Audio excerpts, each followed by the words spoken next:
You ever stop and think, why is the world organized the way it is? I mean, why these rules, these governments? Well, it's definitely not by accident. It's actually the result of this epic battle of ideas. We're talking about huge, competing blueprints for how the world should be. And today, that's exactly what we're diving into. The history of political ideologies, a clash that has shaped, well, pretty much everything. When you strip it all away, it really comes down to this one single question. How should we organize ourselves as a society? It sounds so simple, right? But oh man, trying to answer that question, that's what sparked revolutions, brought down empires, and really has been the engine of human history for centuries. Every single ideology we're going to talk about it's an attempt to give the best answer to that one question. So yeah, for centuries, there's been this massive battle raging, but not with armies and weapons, not really.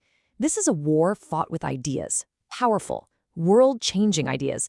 And this is the story of that battle. It's a clash of different blueprints, and every single one of them promises to build a perfect world. All right, let's get into it. Before we can really get a handle on the battle, we've got to understand the weapons, right? So first things first, what exactly is a political ideology?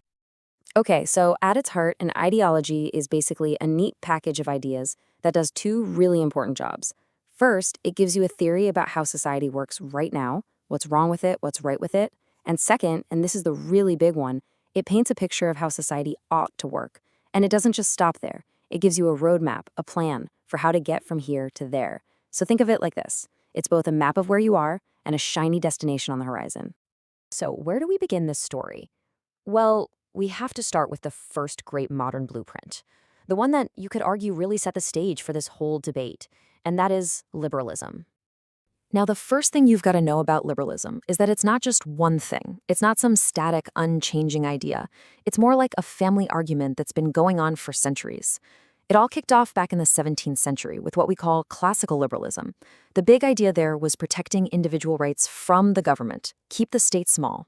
But then, fast forward to the late 19th century, and modern liberalism comes along and says, hang on, real freedom actually needs the state's help. That's where you get the idea of the welfare state. And then in the 20th century, the pendulum swings back again with neoliberalism, which was this huge push to get back to free markets and, as they put it, roll back the state. This quote here from T.H. Green just nails that shift to modern liberalism. His thinking goes like this. Deep down, we all want to be free. That's liberty. Okay, but to have liberty, you need rights. And here's the kicker. Rights are basically useless unless you have a state that can actually protect and enforce them. So in this view, the state isn't the enemy of your freedom, it's actually the partner you need to make it real. But of course, liberalism's vision of the world didn't just get a free pass, oh no. The 20th century was basically defined by the rise of these incredibly powerful counter-ideologies that came along with completely different answers to that big question of how we should all live together. It's like a law of nature. Every big, dominant idea eventually gets a challenge. And liberalism's intense, almost obsessive focus on the individual, well, that sparked a massive response. And that response was socialism. Socialists looked at all that and said, wait a minute, we're not just a bunch of isolated individuals running around. We're social creatures, defined by our communities. And this is where we see a huge clash over what the word equality even means. For liberalism, it's all about equality of opportunity. The idea is that everyone should get to start the race from the same starting line. But where you finish is up to you. Socialism, on the other hand, is way more focused on equality of outcome. It's not just about where you start, it's about making sure everyone finishes the race a lot closer together. The thinking is that if the gap between rich and poor gets too big, you can't really have a just society. Their ideas about the government are also, they're polar opposites. For a classical liberal, the state is a necessary evil. Think of it like a referee in a game. Its only job is to make sure nobody's cheating. But for socialists, the state is a positive force. It's a tool that the whole community can, and absolutely should, use to build a better world, to promote social justice, and to help everyone cooperate. And then came fascism. Now, this wasn't just another challenger to liberalism. This was a total, absolute rejection of everything liberalism stood for. It burst onto the scene out of the chaos and bitterness after World War I, and it promised one thing: national rebirth. It tossed out individualism for the all-powerful nation. It threw reason out the window in favor of myth, emotion, and just pure will. It hated democracy and wanted a single, all-powerful leader. And it didn't want peace. It wanted glorious, endless struggle. It was this gut-level, powerful appeal for order and strength in a world that felt completely broken. So as we move through the 20th century, the battle of ideas starts to get even more complex. You see, new ideologies started to pop up that weren't just offering different answers to the same old questions. No, they started asking completely new questions. They were trying to rewrite the rules of the entire debate. Let's take feminism, for example. The first wave was pretty focused on the public stuff, legal rights, political rights, like getting the right to vote. But then the second wave came along with this radical, game-changing idea: the personal is political. Suddenly, the battleground wasn't just in parliament, it was in the home, in our relationships, in our culture. Then the third wave took it even further. It started focusing on diversity, on something called intersectionality, which is this idea that you can't just talk about being a woman, you have to talk about how race, class, and other parts of your identity all intersect to create really different experiences of the world.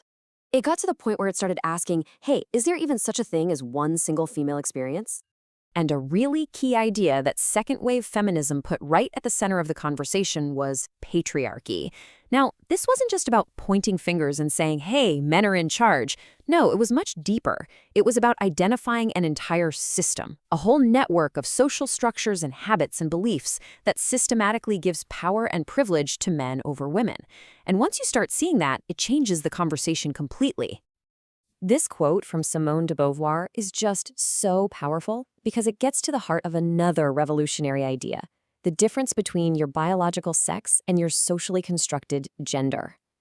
The argument here is that all the stuff we associate with being a woman, the roles, the behaviors, the expectations, that stuff isn't natural. It's not baked into our biology. It's something that society teaches us, something that gets imposed on us from the outside. All right, and then we get to postmodernism. And this might be the most radical turn of all. Postmodernism looked at liberalism and socialism and fascism, all these grand blueprints for a perfect world. And it just asked a simple, devastating question: is a single, one-size-fits-all blueprint for society even possible? And even if it were, would that be a good thing? So postmodernism is super skeptical of what it calls grand narratives. Those big, sweeping stories that ideologies like liberalism or Marxism tell about how history works and where we're all headed. Thinkers like Michel Foucault came along and said, hold on, truth isn't something you just find like a rock. It's something we build. He argued that power works in really sneaky ways, through language and through what we decide counts as knowledge. You also have thinkers like Edward Said, whose work on Orientalism showed how Western cultures basically invented a biased, controlling story about the East. The big takeaway from all of this is a deep, deep suspicion of anybody who claims to have the one universal objective truth. So, that whirlwind tour brings us right up to the present day, and it leads us to a really fierce debate about where we go from here. After all of these massive clashes, could it be that the battle of ideas is finally over? I mean, think about it. Fascism was crushed in 1945. Soviet communism basically collapsed around 1990. So a lot of people started looking around and asking, wait, did liberalism just win? Is the great ideological war of the 20th century done? And that question got its most famous packaging in what's called the end of history thesis. This came from a scholar named Francis Fukuyama, and his argument was huge. He said the end of the Cold War wasn't just another event. It was the endpoint of humanity's entire ideological journey. Western liberal democracy, he argued, was it, the final form, the last stop on the train. But, as you can probably guess, that idea did not go unchallenged. So on one side, you've got Fukuyama saying the big ideological fights are done, we figured it out. But on the other side, you had thinkers like Samuel Huntington who came up with a really powerful counterargument, the clash of civilizations. Huntington's point was, okay, maybe the old battle of ideologies is over, but a new conflict, maybe even a scarier one, is just getting started. And this one, he said, would be fought not over ideas, but between the world's major civilizations and cultures.